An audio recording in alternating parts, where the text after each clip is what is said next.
In the early decades of the 18th century, Boston stood as the undisputed jewel of the British Atlantic, a bustling maritime hub forged by a unique blend of Puritan piety and mercantile ambition. This compact peninsula, jutting into the cold waters of Massachusetts Bay, was more than just a port. It was a crucial nexus of power, where the old world's traditions collided with the raw energy of the American frontier. It was a city of wood and brick, defined by the rhythmic tides of commerce and the rigid structures of colonial governance. By the mid-1700s, Boston found itself on the precarious edge of a profound transformation, caught in a tightening tension between its deep-rooted loyalty to the crown and a growing, restless desire for autonomy. Only a single generation would separate this peak of colonial prosperity from a violent upheaval that would leave the city scarred by conflict and eventually reborn into an entirely different world order. The decisions made in these narrow, winding alleys would not only reshape the city's skyline, but would ultimately ignite a flame that would consume the continent.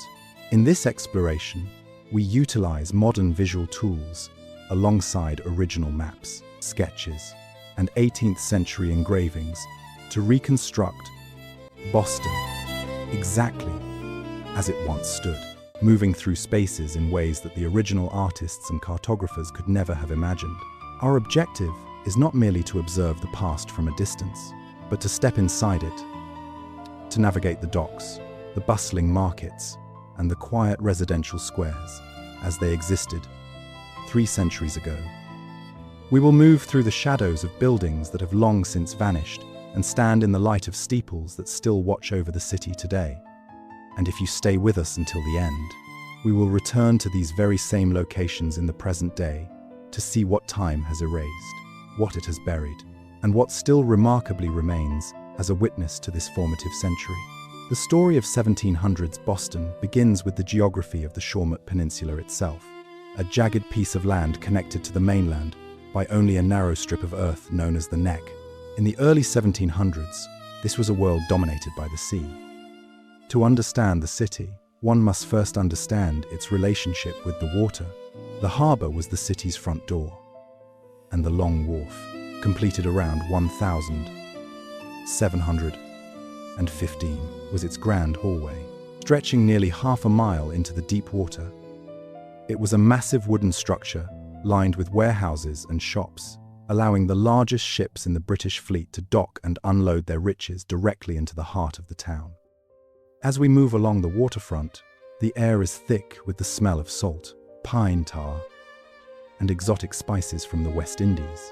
You can hear the constant clatter of horse hooves on timber and the shouts of sailors in a dozen different dialects. Moving inland from the docks, the city reveals its Puritan heritage.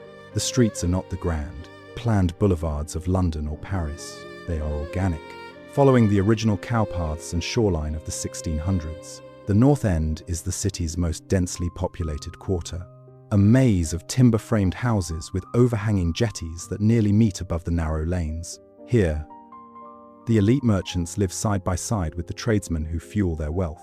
The Old North Church, built in 1723, begins to dominate the skyline. Its soaring steeple a beacon for ships and a symbol of the Anglican presence that was slowly beginning to challenge the old Congregationalist order. In these early years of the century, the city feels permanent, wealthy, and remarkably stable under the British flag. By the 1740s and 50s, Boston was reaching its colonial zenith. The population had swelled to over 15,000, making it one of the largest cities in British North America. Faneuil Hall, gifted to the city in 1742 by the wealthy merchant Peter Faneuil, Noinabais, became the new center of civic life.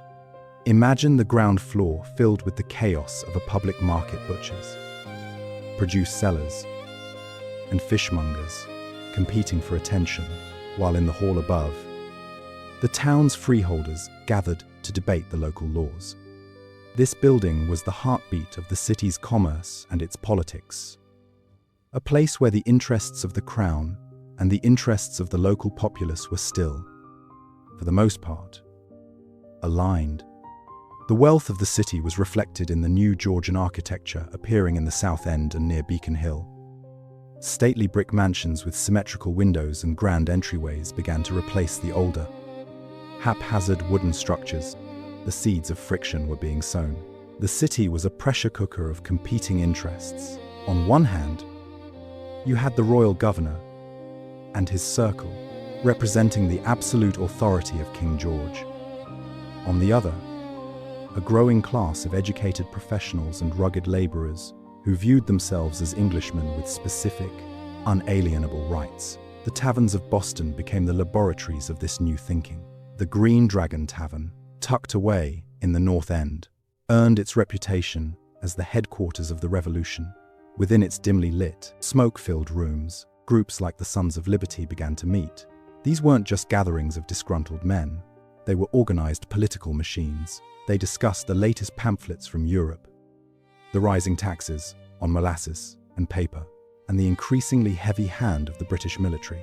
As the 1,760 seconds progressed, the atmosphere in Boston shifted from one of prosperity to one of occupation. The arrival of the 14th and 29th regiments of the British Army in 1768 turned the town into a garrison. Red-coated soldiers were now a constant sight on the common, where they set up their tents and conducted drills within sight of the townspeople. This was a direct provocation. Imagine walking past the old State House, the seat of the British government in Massachusetts, and seeing the royal coat of arms gleaming in the sun, only to turn the corner and find a line of bayonets blocking your path. The tension was no longer theoretical. It was physical. Every interaction between a soldier and a citizen carried the risk of violence. That violence finally erupted on the night of March 5% of 1770. The scene centered on King Street, right outside the customs house. It was a cold, snowy night. A lone British sentry was being harassed by a group of young men and dockworkers. What began as insults and snowballs quickly escalated into a chaotic confrontation as more soldiers and more citizens arrived. In the confusion, shots rang out. When the smoke cleared, 5 men lay dead or dying on the cobblestones. This event, which we now know as the Boston Massacre, was a point of no return. The visual reconstruction of this moment shows the cramped, claustrophobic nature of the city streets, how quickly a small spark could turn into an inferno in such a tight-knit community. Despite a brief period of relative calm following the massacre, the underlying issues remained unresolved. The focus shifted to the harbor once again in December 1773. The issue was tea and the monopoly of the East India Company. The Boston Tea Party was not a riot. It was a disciplined, symbolic act of defiance. Imagine the quiet of the night at Griffin's Wharf as hundreds of men, some thinly disguised as Mohawk Indians, boarded the 3 ships. Over the course of 3 hours, they smashed 342 chests of tea and dumped them into the salt water. There was no looting, no other property damage. It was a surgical strike against British policy, performed in total silence, witnessed by thousands of citizens watching from the docks. The British response was swift and devastating. The intolerable acts closed the port of Boston, effectively strangling the city's economy. The Long Wharf, once the site of so much wealth, now sat eerily quiet. Grass began to grow in the streets. Thousands of people fled the city for the countryside. While those who remained faced starvation and martial law, the city was now a fortress. General Thomas Gage, the military governor, fortified the neck, cutting Boston off from the rest of the world. In the spring of 1775, the tension reached its breaking point. From the steeple of the Old North Church, 2 lanterns were hung, a signal that the British troops were moving by water toward Lexington and Concord. The American Revolution had begun, and Boston was its ground zero. The climax of the city's struggle came with the Battle of Bunker Hill in June 1775. Though the battle took place on the heights of Charlestown, just across the water, the people of Boston watched it from their rooftops. Imagine the sight of the Charlestown Peninsula in flames, the roar of naval cannons from British ships in the harbor, and the waves of redcoats marching up the hill against the provincial redoubts. The cost of the British victory was staggering, and it proved that the colonial militia could stand against the finest army in the world. For nearly a year, Boston remained under siege, with George Washington's newly formed Continental Army surrounding the city. When the British finally evacuated on March 17, 1776, they left behind a city that was physically intact, but socially and politically transformed. The aftermath of the Revolution brought about a new order. Boston was no longer a colonial outpost. It was a leading city of a fledgling republic. The 1782nd and 92nd saw a massive wave of rebuilding and expansion. The hills of the city, which had once defined its defense, were now viewed as obstacles to growth. The top of Beacon Hill was sheared off to fill in the surrounding coves, a process of land reclamation that would eventually double the size of the city. The narrow, winding alleys of the 1700s began to give way to the wider, more orderly streets of the Federal period. The Great Fire of 1794 further accelerated this change, sweeping away hundreds of old wooden structures and replacing them with the sturdy brick buildings that still characterize much of the city today. As we look at the maps of 1700 and compare them to 1800, the transformation is staggering.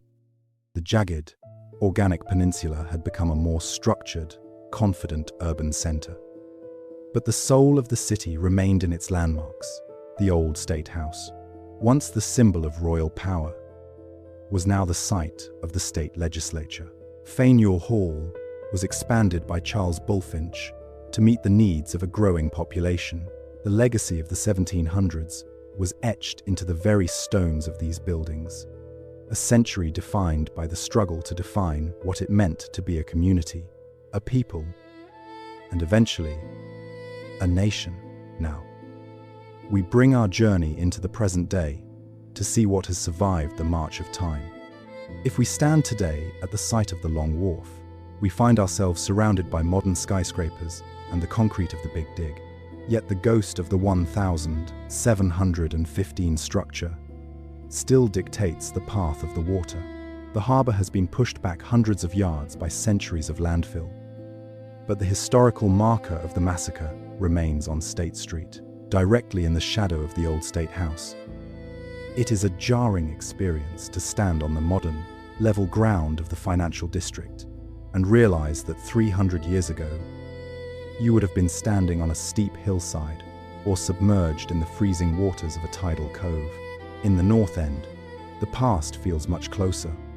The Paul Revere House, built around 1680, still stands as the oldest residential building in the city, its dark timber siding a stark contrast to the Italian restaurants and modern apartments that surround it. The Old North Church still looks out over the harbor, though the skyline it once dominated is now crowded with steel and glass.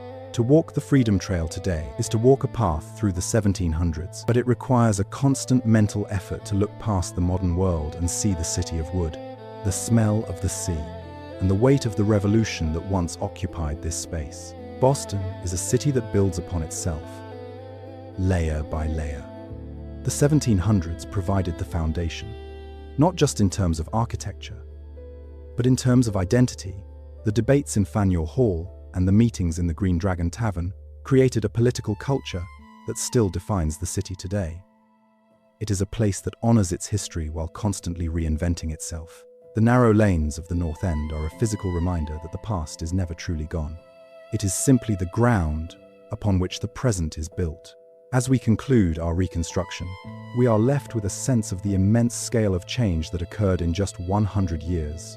Boston began the century as a loyal, pious English town and ended it as a defiant, revolutionary American city. We have walked through streets that no longer exist and stood in buildings that changed the course of world history. The 1700s were a time of great upheaval, but they were also a time of great creation.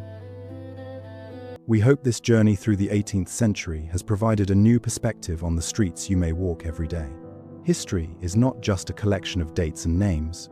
It is a lived experience, a physical space that we can still inhabit through the power of memory and technology. Which city or time period should we reconstruct next? Are there specific neighborhoods or events you would like to see brought back to life? Let us know in the comments below. And together we will continue to step back into the worlds that shaped our own.